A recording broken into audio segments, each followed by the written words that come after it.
Gloire à Dieu. Alléluia.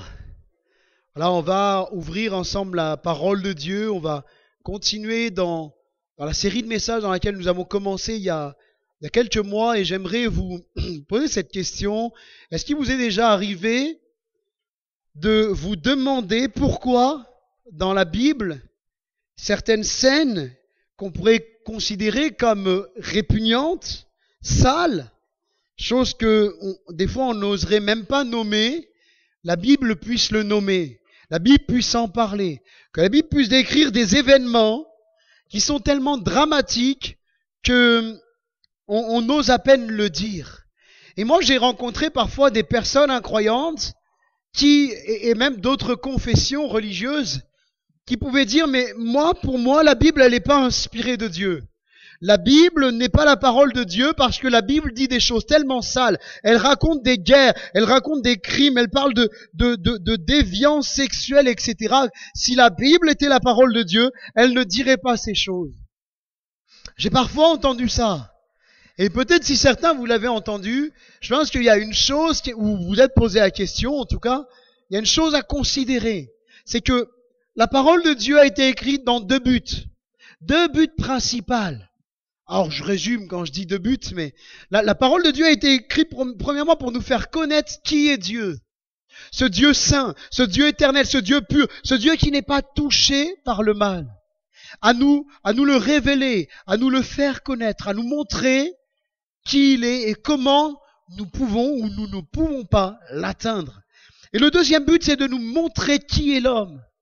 Sa nature la plus mauvaise. Comment l'homme un jour, alors qu'il était avec Dieu, il s'est séparé de Dieu, il s'est détourné de Dieu, il s'est véritablement écarté de Dieu. Donc forcément, nous comprenons bien que l'homme sans Dieu, on dit toujours que l'homme est capable du meilleur comme du pire. Et moi je crois que si la Bible nous décrit certaines scènes, même certains vous direz, mais attends, cet homme-là qui a fait cette chose-là, c'est quand même l'homme qui a appelé l'homme selon le cœur de Dieu. Je prends l'exemple de David. Mais attendez, David a quand même pris la femme de quelqu'un d'autre. Il a fait tuer son mari à la guerre. Mais vous imaginez un peu comme cette chose-là, c'est horrible. Ça nous montre une chose.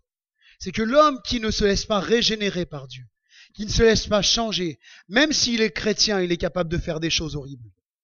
Et c'est pour ça qu'il est important toujours de se mettre dans le Seigneur, de chercher toujours à ce que le Seigneur nous transforme, nous change de l'intérieur. Parce que le but de Dieu, c'est toujours de nous prévenir, de nous avertir. Dieu n'est pas un père fouettard qui va nous sévir, qui va nous frapper sans nous avoir prévenus. Et dans les Écritures, les choses qui nous sont relatées, les événements qui parfois nous sont relatés, sont dans le but de nous prévenir, de nous avertir. Vous voyez, comment dirais-je, dans cela, il y a cet exemple de Caïn. Caïn, Dieu va venir le voir. Caïn, c'est le premier meurtrier de l'humanité.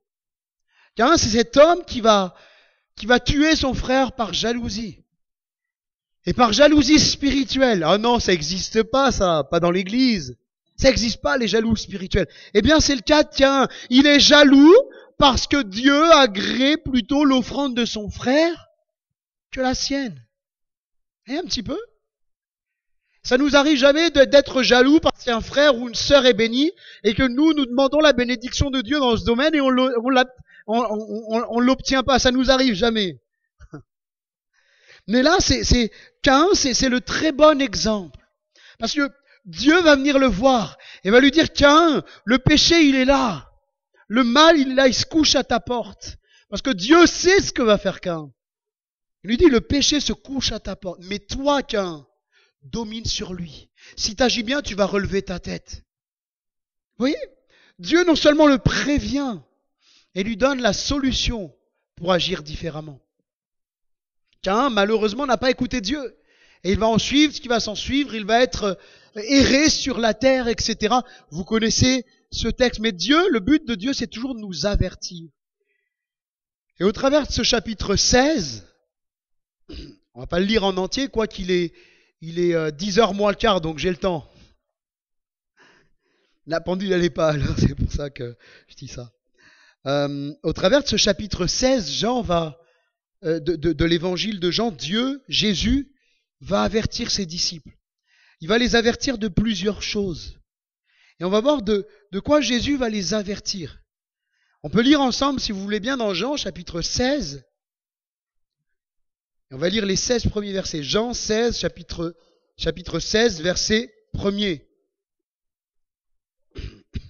Jean, chapitre 16, verset 1er. C'est Jésus qui parle et qui dit « Je vous ai dit ces choses afin qu'elles ne soient pas pour vous une occasion de chute. Ils vous excluront des synagogues. Et même l'heure vient où quiconque vous fera mourir croira rendre un culte à Dieu. Et ils agiront ainsi parce qu'ils n'ont connu ni le Père ni moi.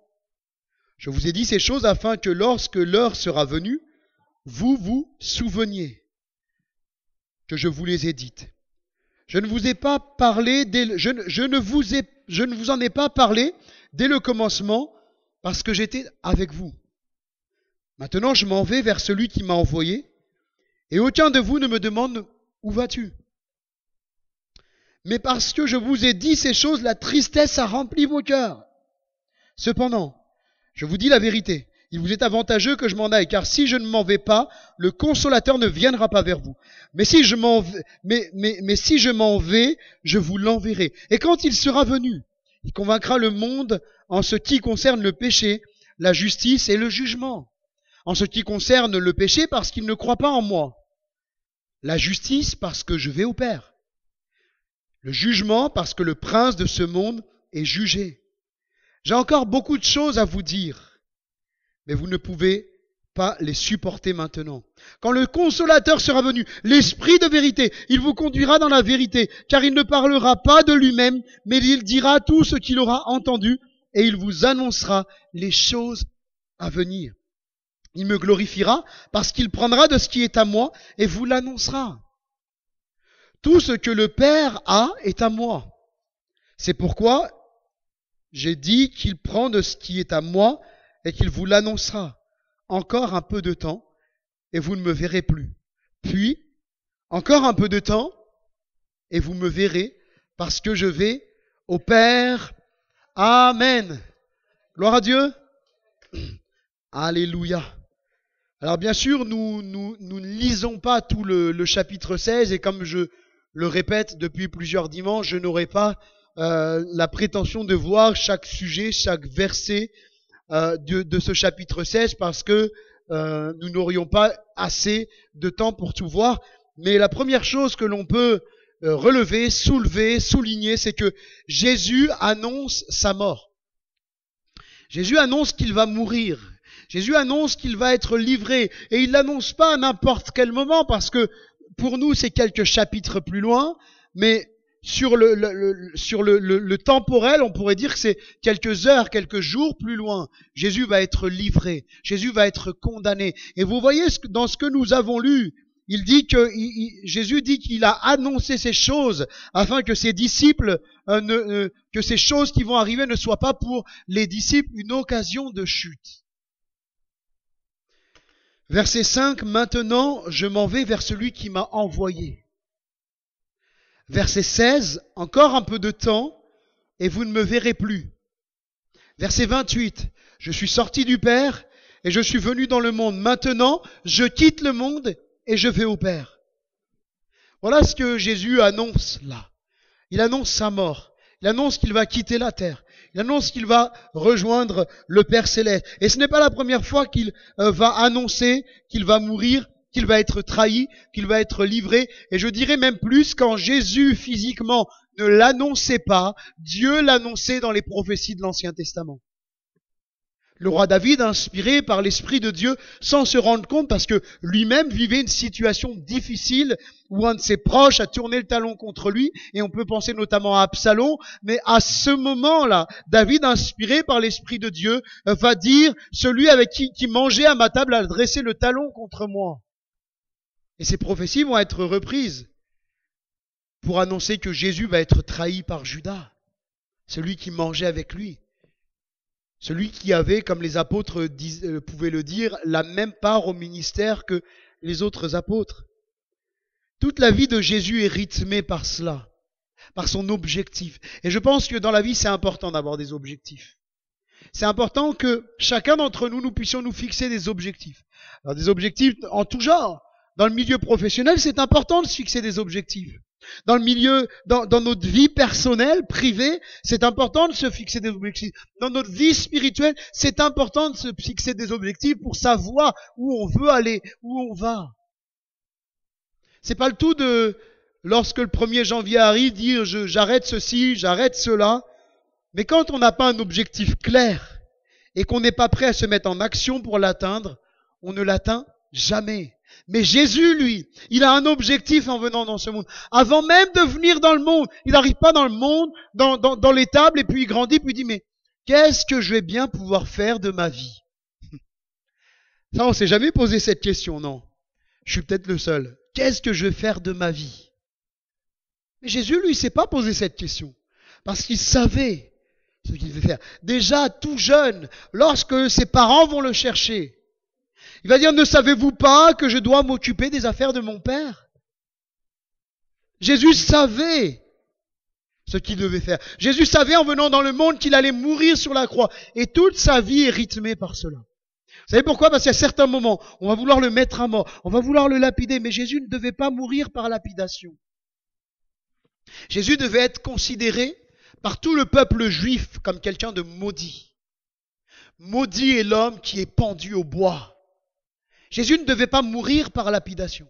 Jésus devait mourir, porter la malédiction de nos péchés. Lui qui est pur, lui qui est Dieu de toute éternité. Il fallait que Jésus meure de la mort la plus horrible, celle qu'on considérait comme une malédiction de Dieu. Il fallait que celui qui est pur et parfait accepte de porter la malédiction liée au péché pour nous rendre libres. Et la vie de Jésus est rythmée par cela. Il devait mourir comme une victime expiatoire. Expiatoire, c'est qui expie, qui enlève, qui retire notre péché. Comme un bouc émissaire, comme celui qui prend les péchés du monde entier, de tout âge, de tout siècle, du commencement de l'humanité. Jésus est appelé dans la Bible le second Adam. Ce qu'Adam n'a pas réussi, Jésus va le réussir. Dans son corps d'homme, il ne péchera pas. Il sera parfait. Et ce que Jésus fait, c'est qu'il porte les péchés de l'humanité depuis Adam. Le péché d'Adam, la désobéissance d'Adam. On a parlé de Caïn, le péché de Caïn. Ton péché, mon péché, Jésus l'a porté. Alléluia.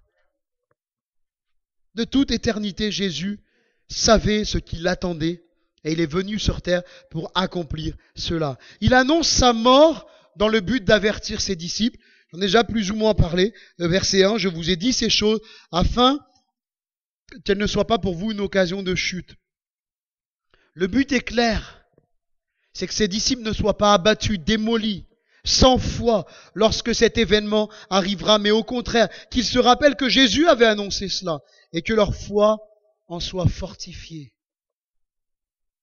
Vous savez, même là encore, la faiblesse humaine se révèle.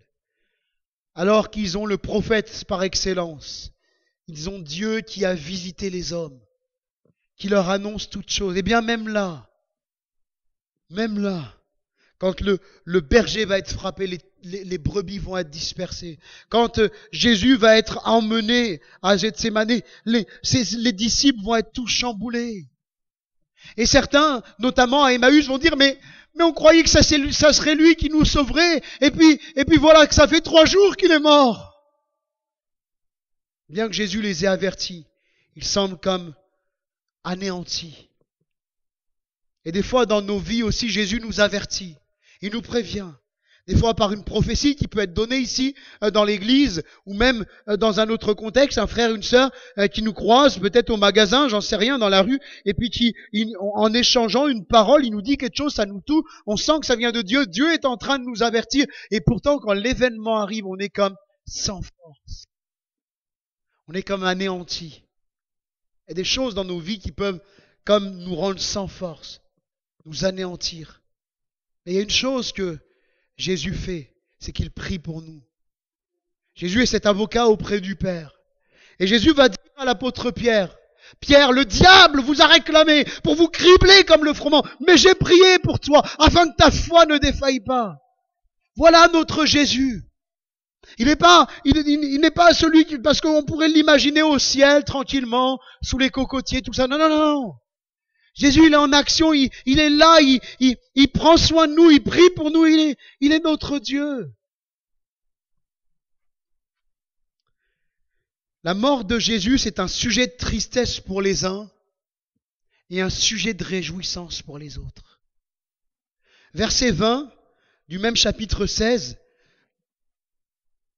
Jésus dit en vérité, je vous le dis, vous pleurerez et vous vous lamenterez, et le monde se réjouira.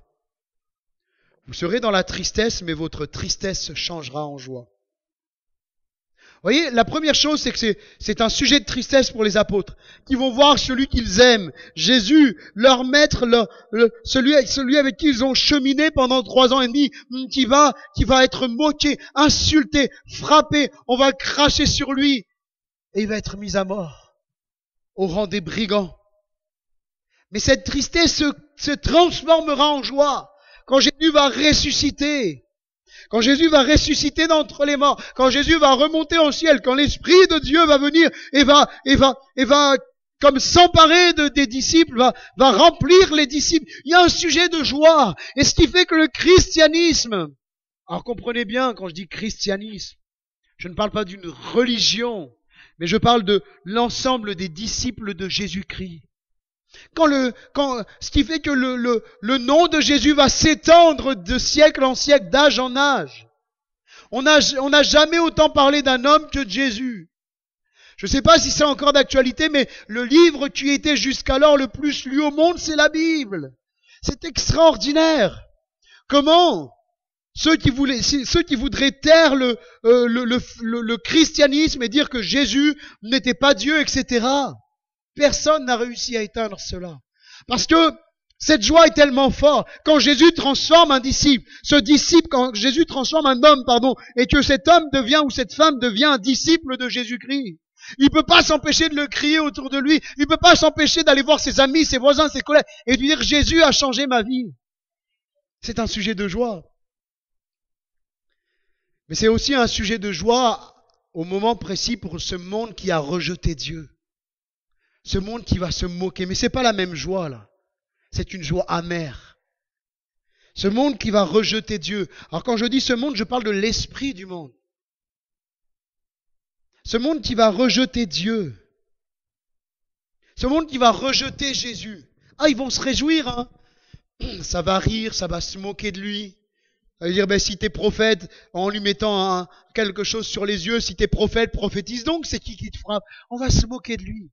Mais quelle joie amère, quelle mauvaise joie. Parce qu'en vérité, Jésus a raison de dire pardonne-leur, ils ne savent pas ce qu'ils font. C'est une joie pour le monde, c'est une joie peut-être même pour Satan, une satisfaction de voir le Fils de Dieu, Dieu fait homme, cloué, moqué, injurié par sa créature sur la croix. Mais Satan ne va pas se réjouir longtemps, parce que Jésus va ressusciter. Jésus est vivant. Alléluia.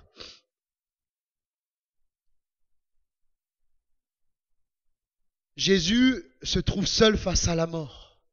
Jésus annonce sa mort et il se trouve seul face à la mort. Verset 32, voici l'heure vient et elle est déjà venue où vous serez dispersés, dit Jésus à ses disciples. Chacun de son côté, vous me laisserez seul, mais je ne suis pas seul parce que le Père est avec moi. Personne ne pouvait mourir avec Jésus. Personne ne pouvait aller à la croix avec Jésus et dire « Moi, je vais mourir pour les péchés de l'humanité. » Personne. Il fallait que Jésus se retrouve seul. Il était le seul à pouvoir. Personne ne pouvait l'aider. Et même quand, dans le jardin de Gethsémani, Dieu va envoyer des anges pour fortifier Jésus, ils resteront pas. Parce que les anges ne pouvaient pas mourir à la croix. Les anges ne pouvaient pas prendre les péchés de l'humanité. Parce que les anges ne sont pas Dieu.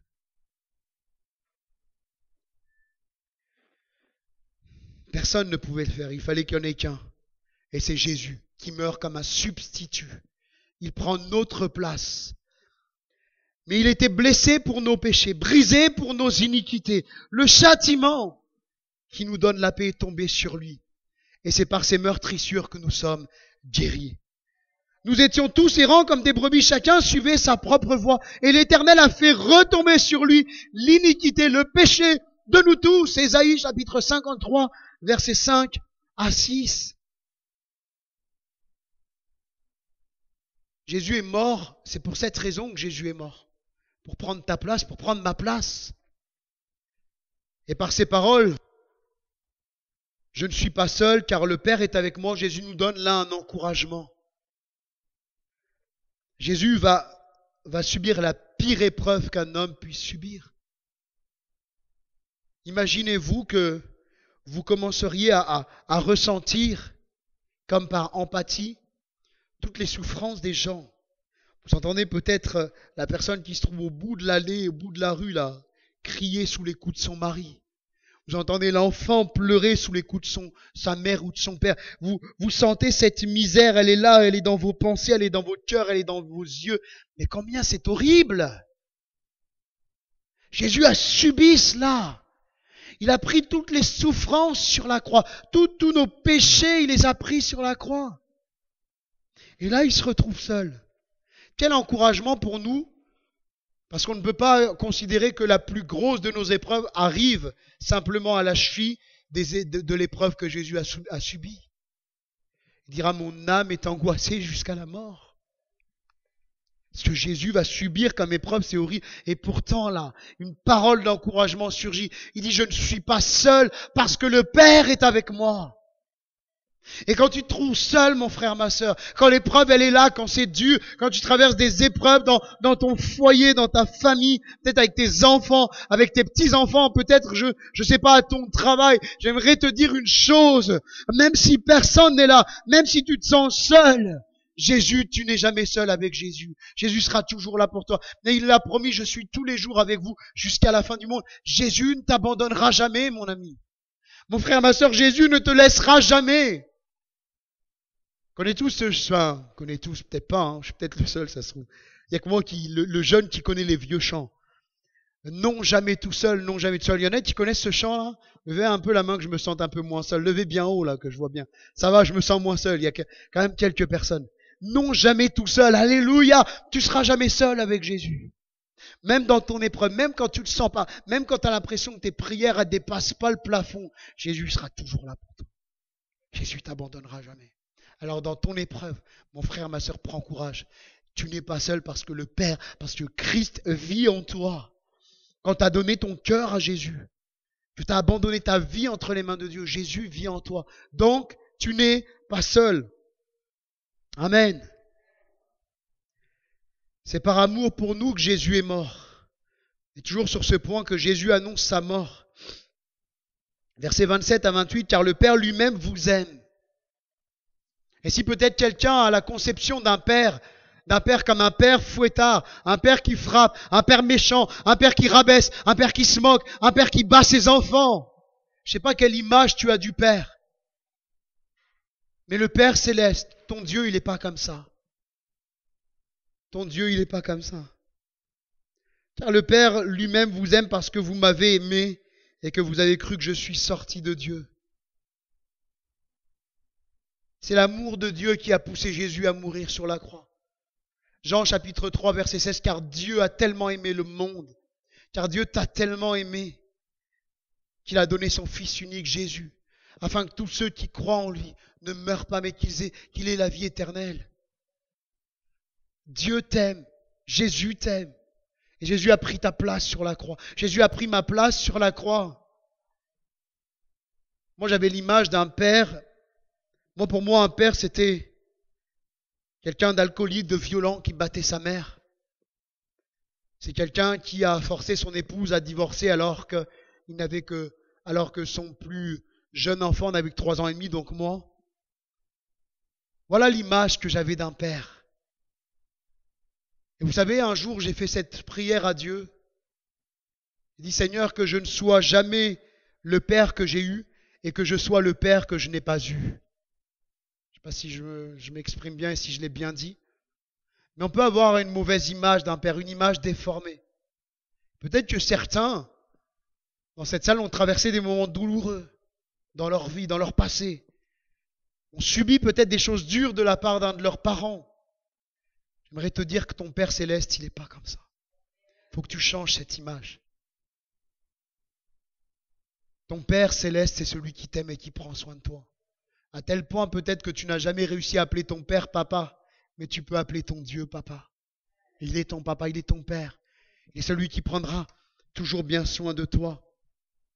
Romains chapitre 5, verset 8. Mais Dieu prouve son amour envers nous, en ce que lorsque nous étions encore des pécheurs, Christ est mort pour nous. Voilà, Jésus est mort par amour pour toi. Jésus est mort par amour pour moi. C'est l'amour de Christ, l'amour de Dieu qui a poussé Jésus à mourir sur la croix. Parce qu'il t'aimait. C'est la plus belle preuve d'amour. Vous savez, pour ceux qui sont mariés, on aime avoir de temps en temps des petites preuves d'amour, faire des petits cadeaux, des petits bouquets de fleurs. Ça, c'est un message pour les futurs mariés. Ça. Des petits bouquets de fleurs, des petits cadeaux, on aime ça. Vous savez, j'ai lu un livre il y a quelques temps de ça, je crois que maintenant je vais l'offrir à tous les futurs mariés. On l'a lu avec mon épouse, ce livre c'est les langages de l'amour, un super livre. Et nous des fois on est fixé un peu sur les cadeaux, le matériel, mais les preuves d'amour ne s'arrêtent pas là. Ça peut être prendre du temps avec la personne qu'on aime et des fois, la personne est plus attentionnée par le moment qu'on prend où on arrête, on laisse nos téléphones, on laisse notre travail de côté, on se pose et on prend un temps pour celui qu'on aime. Ça peut être par des paroles qui vont encourager, qui vont fortifier, des paroles vraiment d'amour. Chacun, on a notre propre langage dans l'amour. Mais Dieu, lui, le moyen par excellence, son langage par excellence, sa preuve d'amour, c'est de se donner lui-même. Il ne donne pas un cadeau, il se donne lui-même tout entier. Jésus est mort pour nous. Et puis j'avance un petit peu, Jésus annonce aussi sa résurrection. Au verset 16, encore un peu de temps et vous ne me verrez plus, donc il meurt. Et puis encore un peu de temps et vous me verrez. Et puis il annonce aussi même son ascension, parce que je vais au Père, c'est aussi à la fois la résurrection et l'ascension. Par cette parole, il prophétise sur sa mort, vous ne me verrez plus, et sa résurrection, vous me verrez. Jésus est ressuscité. Et on reviendra sur cette thématique la semaine prochaine, sur le vrai sens de Pâques. Et je devance déjà un peu les annonces. Vous pourrez prendre des prospectus à l'entrée et distribuer autour de vous. On aura un culte un peu particulier. Un culte où on annoncera l'évangile, Jésus mort, ressuscité et vivant. Pourquoi Jésus est ressuscité? Eh bien, premièrement, parce que la mort ne pouvait pas le retenir. La mort ne peut pas retenir la vie. La vie est plus forte que la mort. Alléluia!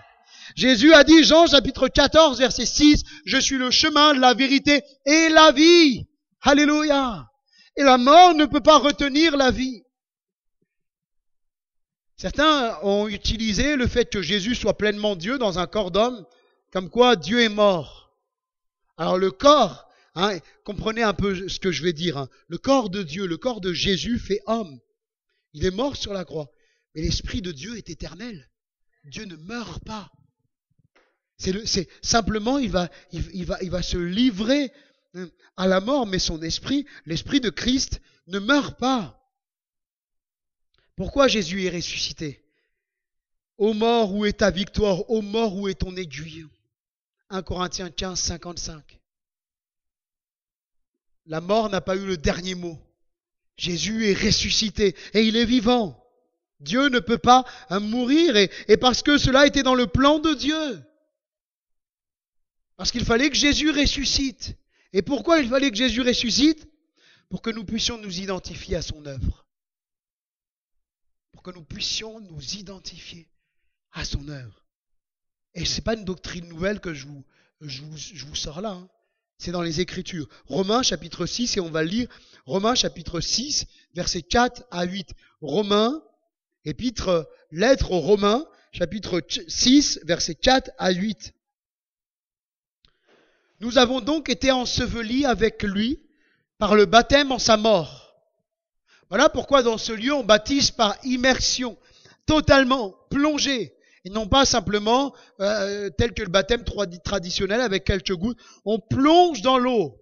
Et voyez là ici le symbole, nous avons donc été ensevelis avec lui symboliquement, par le baptême en sa mort, afin que comme Christ est ressuscité des morts par la gloire du Père, de même nous aussi, nous marchions en nouveauté de vie. On est quelque part, ce symbole du baptême, c'est je suis plongé comme mort avec Christ et je ressors de la mort, je suis ressuscité avec Christ.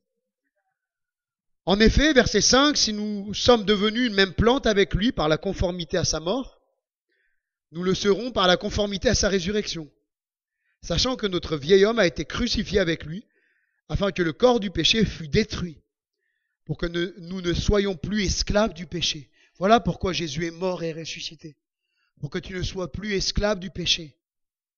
Or, si nous sommes morts avec Christ, nous croyons que nous vivrons aussi avec lui. Amen.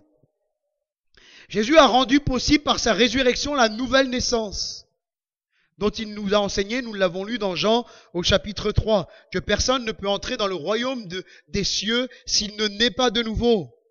Comme Jésus est ressuscité, nous avons donc nous aussi accès à cette nouvelle vie. Vous savez, il y a des gens dans la vie où ils ne font pas de cadeaux. Il n'y a pas de deuxième chance. Si tu me fais un sale coup, c'est terminé pour toi. Vous savez, des fois je me dis, je ne sais pas pour vous, mais heureusement que Dieu ne nous traite pas comme parfois nous traitons les autres. Heureusement. Parce que pauvres de nous, n'est-ce pas? Comme Jésus est ressuscité, nous avons aussi accès à cette nouvelle vie. Et ce matin, c'est possible. Si quelqu'un a envie de connaître cette vie nouvelle, cette vie auquel la Bible dit que les choses anciennes sont passées. Si quelqu'un est en Christ, les choses anciennes sont passées. Le passé dont tu as honte. J'aime pas qu'on déterre les morts. Excusez-moi cette expression un peu dure. Mais moi, mon passé, Jésus l'a enterré, c'est fini. Je suis mort au péché. Je suis mort avec Christ et ressuscité. Alors il n'y a plus de place à regarder en arrière. Arrête de regarder en arrière. Regarde à la vie nouvelle que Jésus a tracée pour toi. Si quelqu'un est en Christ, les choses anciennes sont passées, toutes choses sont devenues nouvelles. C'est simple, je vais te donner un secret si tu ne veux ne plus avancer dans ta vie. Un secret si tu veux stagner dans ta vie, si tu veux être comme une statue. Ah, ça vous parle là les chrétiens, une statue? Eh bien faites comme la femme de Lot. Regardez en arrière. Celui qui regarde en arrière, il n'avance plus. Et peut-être que ce matin, quelqu'un est retourné en arrière. Peut-être que ce matin, quelqu'un a regardé en arrière. Alors que tu marches avec Christ, alors que tu aimes le Seigneur, tu marches avec Jésus dans cette nouveauté de vie. Mais là, il y a un problème, c'est que tu as commencé à regarder en arrière. Tu as commencé à revenir dans des choses, à penser à des choses. Et à entretenir tes pensées de choses que tu n'aurais pas dû entretenir. Ce matin, prends cette ferme décision de ne plus regarder en arrière. Tu ne peux pas changer ton passé et de toute façon, Jésus-Christ l'a effacé. Même si ton souvenir peut être là, ne l'entretiens pas. Jésus-Christ a tout payé à la croix. Jésus est mort. Si quelqu'un est en Christ, il est une nouvelle créature. Et la Bible nous dit que nous devons marcher en nouveauté de vie. Vous savez, il y a une différence entre commettre un péché, je crois que je l'ai déjà dit ici, commettre un péché et pratiquer le péché. Jean, dans son épître, va dire que celui qui est de Dieu, qui appartient de Dieu, à Dieu, ne pêche plus. Mais c'est impossible, Seigneur. C'est pas possible de plus pécher. Si, c'est possible de ne plus pratiquer le péché. Ça veut dire quoi, pratiquer le péché? Eh bien, c'est simple. Regardez simplement à ce que vous étiez avant. Si on vous aurait dit, c'est pas bien de mentir, je m'en fiche, moi, qu'est-ce qu'il y a? C'est pas bien de tricher. Je m'en fiche, qu'est-ce qui se passe? Je fais ce que je veux. Et puis, ça nous gêne pas. On se complaît dans notre état. Mais quand on appartient à Christ, et c'est là où après on doit se remettre en question, si on cherche toujours à justifier peut-être un péché qu'on a commis, parce que péché ça nous arrive tous. La Bible dit qu'on bronche tous d'une manière ou d'une autre. Mais la seule chose c'est que si on vient nous voir, ou même si on a conscience qu'on fait quelque chose de mal, on demande pardon et on cherche à se détourner de ce péché. C'est ça qui fait de nous des gens qui ne pratiquons plus le péché. Ça nous arrive de commettre des péchés. Et quand je dis involontaire, c'est que c'est pas dans notre volonté. Donc c'est involontaire. Notre souhait, c'est pas de faire du mal, c'est pas de commettre un péché. Mais malheureusement, on en commet encore. Mais on ne pratique plus volontairement le péché. Vous comprenez un peu la nuance entre les deux? Alléluia, si quelqu'un est en Christ, il est une nouvelle créature. Jésus annonce l'envoi du Saint-Esprit et son rôle, et j'avance vite, versets 7 et 11. Cependant, je vous dis la vérité, il est avantageux que je m'en aille, car si je ne m'en vais pas, le Consolateur ne viendra pas vers vous. Mais si je m'en vais, je vous l'enverrai. Au verset 8, il dit, et quand il sera venu, au verset 13 à 14, quand le Consolateur sera venu, l'Esprit de vérité, il vous conduira dans toute la vérité, il ne parlera pas de lui-même, mais il dira tout ce qu'il aura entendu, et il vous annoncera les choses à venir. Verset 14, il me glorifiera parce qu'il prendra de ce qui est à moi et vous l'annoncera. Il annonce, Jésus, le moment où le Saint-Esprit allait être envoyé par le « si je m'en vais ». Jésus n'évoque pas simplement sa mort, mais si on regarde en Actes 1 et 2, nous constatons que cette parole englobait sa résurrection et son ascension, parce que l'envoi du Saint-Esprit va avoir lieu après l'ascension du Seigneur. C'est à ce moment que l'Esprit de Dieu va être répandu sur l'Église. Et puis son attitude au sein de la Trinité. Il ne parle pas de lui-même, verset 13. Il ne se glorifie pas, mais il glorifie Jésus, verset 14. Alors je voudrais simplement vous mettre en garde, parce que dans le milieu évangélique, de plus en plus, il y a un phénomène qui est en augmentation. Saint-Esprit, Saint-Esprit, Saint-Esprit, Saint-Esprit, Saint-Esprit. On chante plus le Saint-Esprit que Jésus. On prie plus le Saint-Esprit que Jésus. Et je vous assure que on doit avoir un point de vigilance là-dessus. Parce que la Bible dit, il n'y a de salut en aucun autre nom. C'est le nom de Jésus-Christ. Et moi je pense qu'il faut faire attention parce que le diable s'infiltre partout. Et même s'il voit des portes ouvertes, il va essayer d'y aller. Et moi quand j'entends parfois Saint-Esprit, Saint-Esprit, Saint-Esprit, de quel Saint-Esprit tu parles? De quel esprit tu es en train de me parler? Le Saint-Esprit, vous avez vu, c'est quoi son rôle? Simplement, relisez le verset 13 et le verset 14. Si Mathias, tu peux les afficher, alors je sais qu'ils sont en deux parties, tu les raffiches plusieurs fois, c'est pas grave. Verset 13 et 14. Le Saint-Esprit se met pas en avant. Le Saint-Esprit se glorifie pas. C'est pas son but, c'est pas son rôle. Le Saint-Esprit, il a juste pour but de glorifier Christ et le Père. Il nous faut être vigilants. Le seul qui doit toujours être au centre le nom qui doit être au-dessus de tout nom dans nos témoignages, dans nos vies, dans notre vécu, c'est Jésus. Et moi, je vous avoue que je suis toujours vigilant quand il y a un bois et qu'on me dit, le Saint-Esprit m'a dit. Attention. Soyons vigilants. Son attitude au sein de la Trinité, la Bible nous enseigne à prier le Père au nom de Jésus et par le Saint-Esprit. Vous voyez? Ça ne veut pas dire que on ne peut pas prier le Saint-Esprit. Moi, parce que le Saint-Esprit est pleinement Dieu. Moi, dans mon culte personnel, ça m'arrive de prier le Saint-Esprit. Mais quand même, ce qui prédomine, c'est que je prie au nom de Jésus. C'est le modèle biblique. Relisez le Nouveau Testament et vous apercevrez que les apôtres priaient le Père au nom de Jésus et par le Saint-Esprit. Vous comprenez ce que je veux dire, hein? Je mets une nuance. Ce n'est pas pour nous dire que c'est pas bien de prier le Saint-Esprit, mais qu'il faut faire attention que ce soit toujours Jésus qui soit au centre.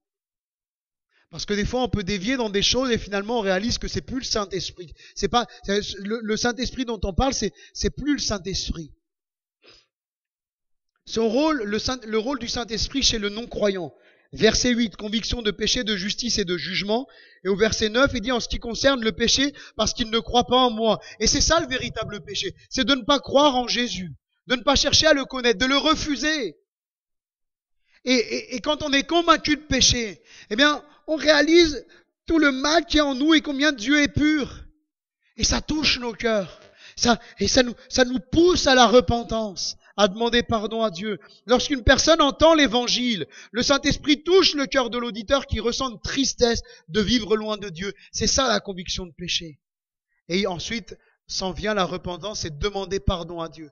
Tu peux être convaincu de péché, mais si tu ne demandes pas pardon à Dieu, t'es pas sauvé. C'est la réalité. Mais ça, c'est l'Esprit de Dieu qui fait. J'ai beau mettre toute la fougue, toute l'énergie que j'ai, prêcher comme si c'était la dernière fois que je prêchais. Si le Saint-Esprit vient pas convaincre les personnes de péché, de justice et de jugement, c'est ma prière à chaque fois. Seigneur, qu'une personne qui entre dans l'église et qui ne t'a pas encore donné sa vie, viens lui parler toi-même. Parce que tu parles mieux que moi. En ce qui concerne la conviction en ce qui concerne la justice, parce que je vais au Père, dit Jésus, et vous ne me verrez plus. C'est seule une conviction du Saint-Esprit qui nous amène à croire que Jésus est mort pour satisfaire la justice divine. C'est-à-dire qu'il est mort pour nous rendre justes. C'est ça la justice. Il s'en va au Père pour nous rendre justes, pour faire de nous des personnes justes.